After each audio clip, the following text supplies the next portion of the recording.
Were you told you were shy? Do you identify as shy? Do you hate that word now?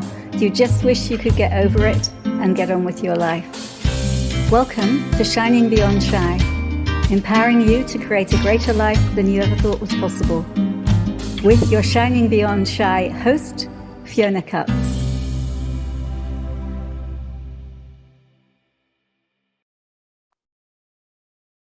Hi everybody, welcome to Shining Beyond Shy with your host Fiona Cups. And so this week's episode is called Creating or Decaying. And I remember when I first started Access Consciousness that I became really aware of this concept. I didn't use these words, but I became really aware of this idea that every moment I was either creating something for my future or I was choosing something that was actually decaying my future. And it's now nearly 10 years ago since I found the tools of Access Consciousness. And I remember before I did my first bars class, and a lot of you will know, and I'll just say something about it if you don't know. So bars is generally the first class that we take in Access Consciousness. And I had to wait maybe 2 months for my first bars class. It's like nowadays in the UK, you could probably find a bars class all the time. In those days in the north of England, there was one lady who was running around doing all the classes. So I had to wait. And during that time, I knew a few tools from Access Consciousness. And basically the ones that I used all the time, which I still use a lot of the time, are how does it get better than this? And what else is possible? What else is possible that I haven't even considered yet? So very basic questions, which I just loved. And I remember that I used to go on walks above where I lived in Yorkshire, in Hebden Bridge at the time. And I would just be asking these questions over and over again. And they just made me happier and happier.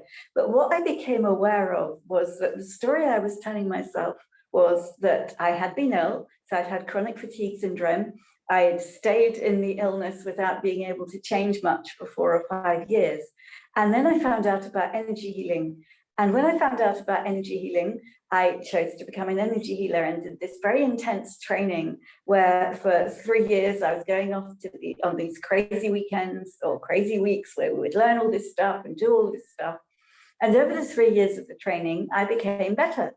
So basically, I'd gone from having no life at all. So I was basically inside a lot of the time, unable to think, unable to move, unable to listen to music, all that stuff, and really having nothing much in my life going on. And I considered that I had an amazing life because I'd given up being an accountant and I'd become an energy healer, and I was starting to see, I was seeing a lot of clients. I was seeing clients where I lived in Yorkshire.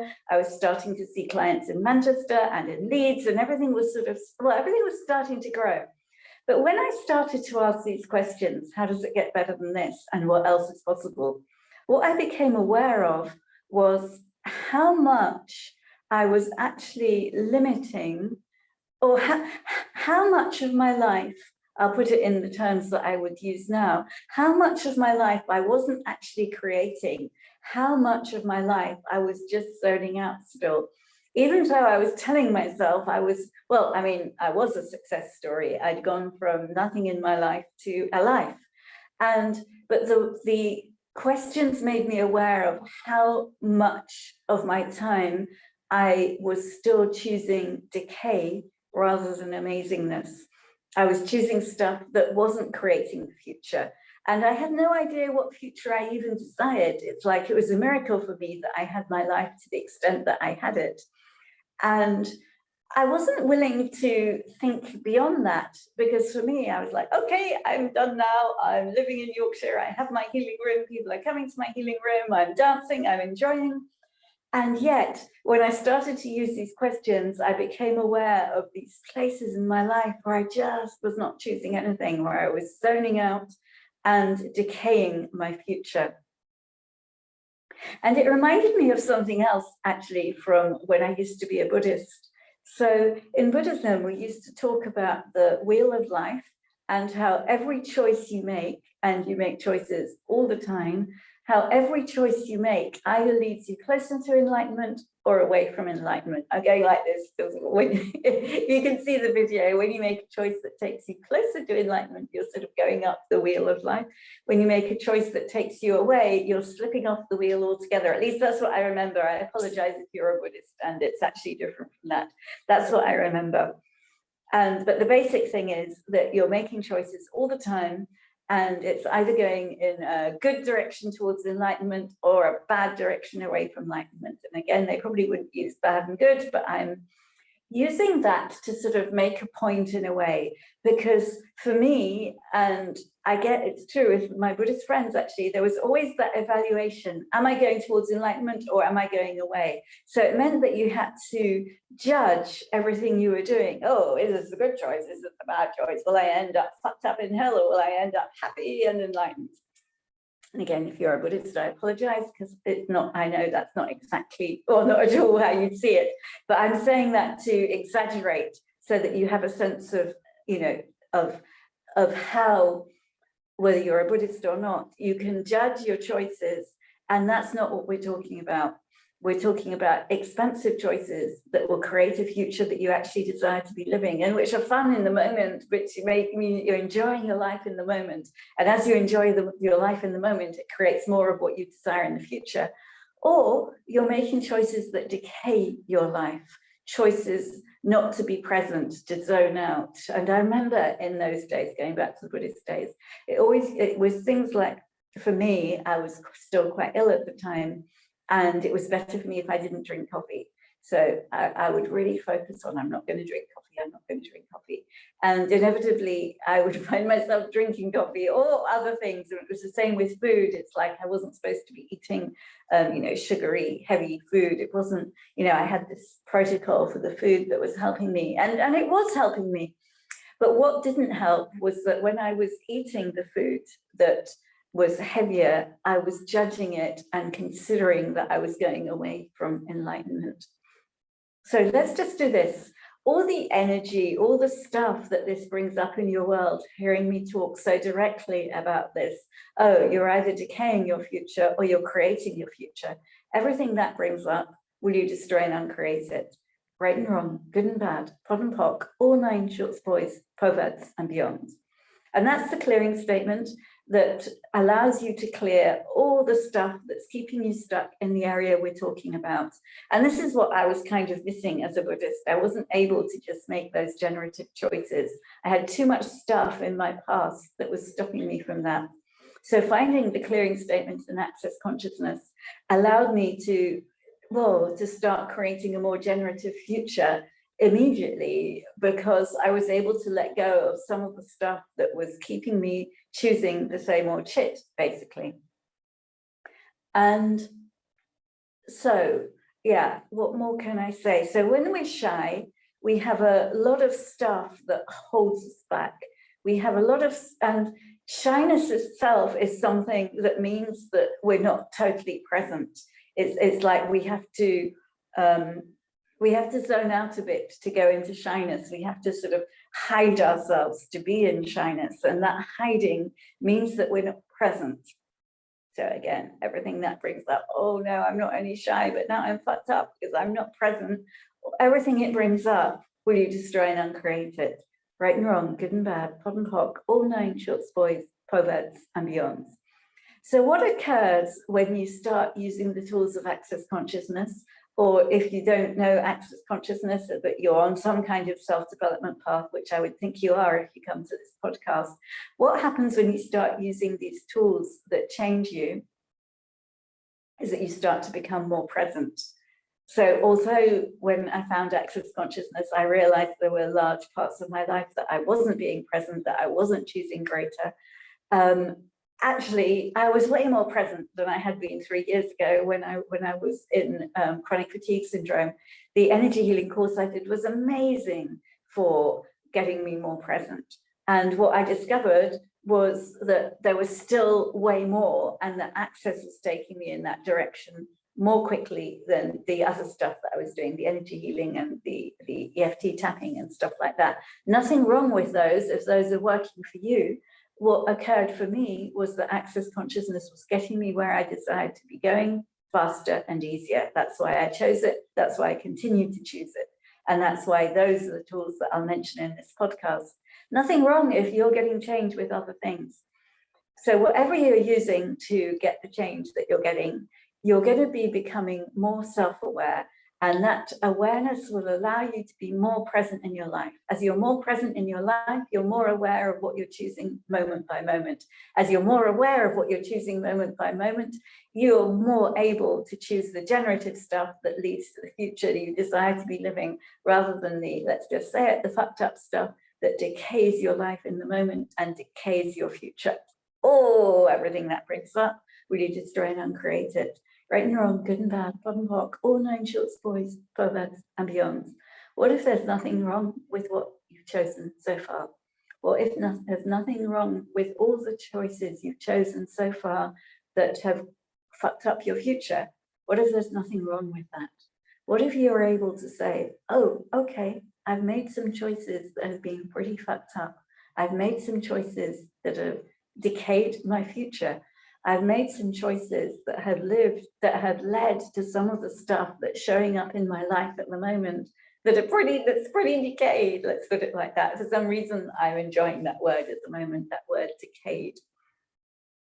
Enjoying, let's just say it's making it clear to me what some of the choices that I've been using, some of the things that I've been doing. And that full-on word, decay, is helping me. If you're finding it's like, oh, there she goes again, decay, decay, decay, just use the tools. Everything the word decay brings up in my world, I destroy and uncreate it. Right and wrong, good and bad, POD and POC, all 9 shorts, boys, perverts, and beyonds. What if you were able to be present with the fact that some of the choices you've made are creating the decayed present and the decayed future that isn't your best choice? Everything that brings up, will you destroy and uncreate it? Right and wrong, good and bad, POD and POC, all 9 shorts, boys, perverts, and beyonds. So you can ask in the moment, what choice can I make today that will create the future I desire to be living? Everything that is, anything that doesn't allow you to perceive, know, be, receive it, will you destroy and uncreate it? Right and wrong, good and bad, POD and POC, all 9 shorts, boys, perverts, and beyonds.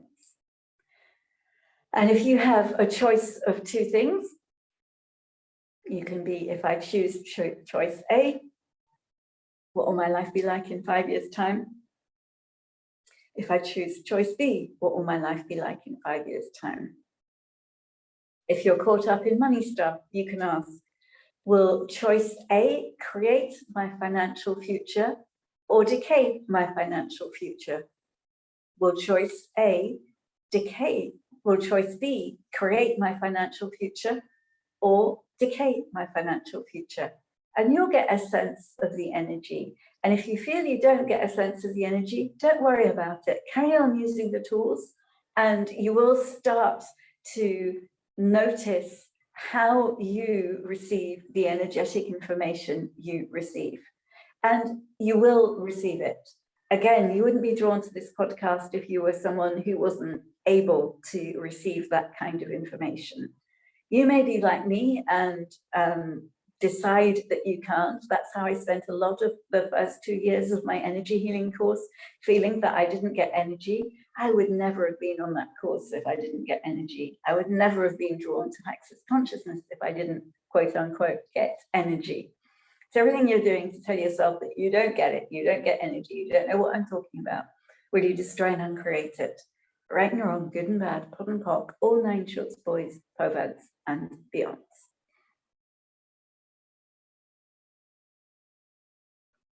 What else? What else? What else? What else? What else?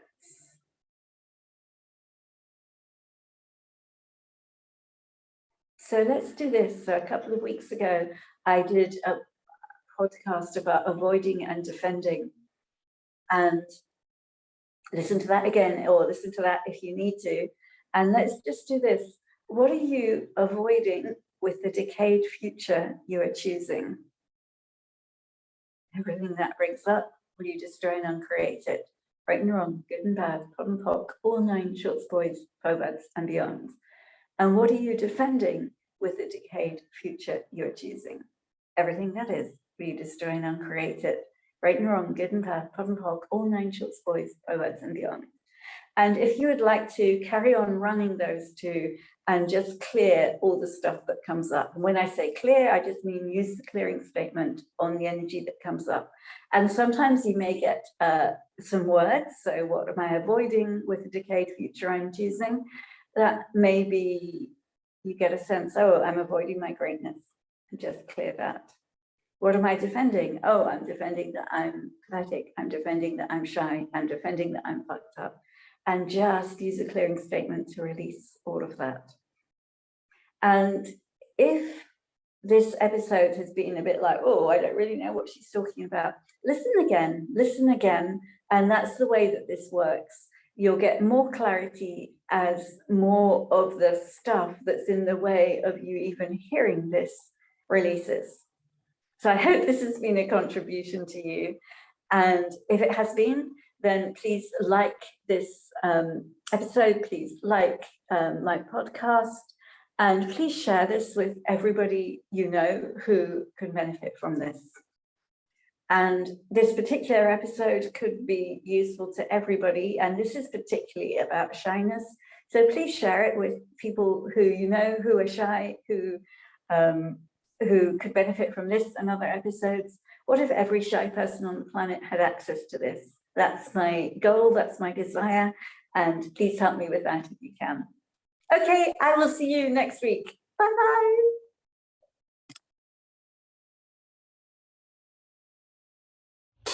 Thank you so much for listening to this podcast. I'm so grateful for you. It would be great if you could subscribe, great if you could leave a review wherever you're listening. And if you'd like some quick, simple tips to overcome shyness wherever you are, please go to my website, fionacuts.com, where you can download my free product, 5 Steps to Overcoming Shyness Wherever You Are. Thank you again, and see you next time.